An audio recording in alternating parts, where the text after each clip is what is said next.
ఏదో ఒక బుక్ పట్టుకొని 4 శ్లోకాలు పట్టుకొని విమర్శిస్తుంటారు ఈ స్వయం ప్రకటిత మేధావులు. ఏ శ్లోకాన్ని విమర్శించాలనుకున్నా అది అవైదికం అయి ఉండకూడదు. ఆ శ్లోక అనేది వేదాల నుంచి కాంట్రడిక్ట్ అవ్వకూడదు. వేదాలు తెలియాలంటే ముందుగా ఫౌండేషన్ ఆఫ్ సనాతన ధర్మ అంటే ఏంటో తెలియాలి. శృతి, స్మృతి, పురాణం, ఇతిహాసం, ఆగమం, సిద్ధాంతం. అందులో శృతి అంటే 4 వేదాలు: ఋగ్వేదం, యజుర్వేదం, సామవేదం, అధర్వణ వేదం. అందులో ఒక్క వేదం చదువుకోవాలంటే 13 సంవత్సరాలు పడుతుంది. 4 వేదాలు చదువుకోవాలంటే 54 సంవత్సరాలు పడుతుంది. నైష్టిక బ్రహ్మచర్యంతో. లేదా దాన్ని సపోర్ట్ చేసే వేదాంగాలు శిక్ష, వ్యాకరణం, ఛందస్సు, యుక్త, జ్యోతిష్య, కల్ప అనే 6 వేదాంగాలు తెలిసి ఉండాలి.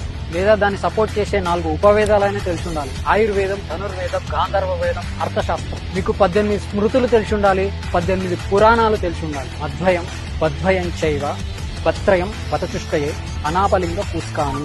మార్కండేయ పురాణం, మత్స్య పురాణం, భగవత పురాణం, భవిష్య పురాణం, బ్రహ్మాండ పురాణం, బ్రహ్మ పురాణం, బ్రహ్మ వైవర్త పురాణం, విష్ణు పురాణం, వరాహ పురాణం, వామన పురాణం, వాయు పురాణం, అగ్ని పురాణం, నారద పురాణం, పద్మ పురాణం, లింగ పురాణం, గరుడ పురాణం, కూర్మ పురాణం, స్కాంద పురాణం. ఒక స్కాంద పురాణంలోనే 1,00,000 శ్లోకాలు ఉంటాయి. అది చదవాలంటే ఇలా లైఫ్ టైం సరిపోదు, మళ్ళీ మాట్లాడతారు. అండ్ పురాణాలు అనేవి ఫిలాసాఫికల్ గా ఉంటాయి. దానికి డైరెక్ట్ గా మెసేజ్ ఉండదు. సో అది తెలియాలంటే ఒక గురువు సహాయం అవసరం. Without having knowledge or qualification in aerospace engineering, how do expect to understand the rocket science? నువ్వు చదివి రీసెర్చ్ చేసి ప్రాక్టికల్ గా ఇంప్లిమెంట్ చేసి ఎండ్ రిజల్ట్ చూస్తే అప్పుడు నీకు అర్థమవుతుంది రాకెట్ సైన్స్ అంటే ఏంటో. మళ్ళీ మీరు ఆగమ శాస్త్రం గురించి తెలుసుకోవాలి. అందులో 77 శక్తి ఆగమాలు ఉంటాయి, అంటే అమ్మవారి గుళ్ళకి అలానే కడతారు. 28 శైవ ఆగమాలు ఉంటాయి, అంటే శివుడి గుళ్ళు అలానే కడతారు.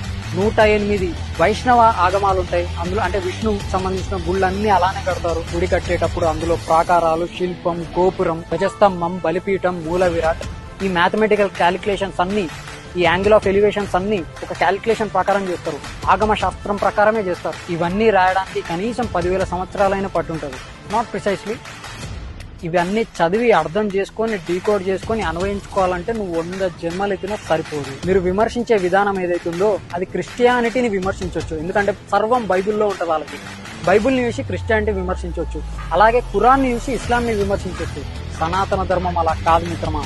అనంత వాహినిలా ప్రవహించే సత్ సాంప్రదాయ సనాతన ప్రవాహాన్ని ఎవరు ఆపలేరు. జై శ్రీరామ్.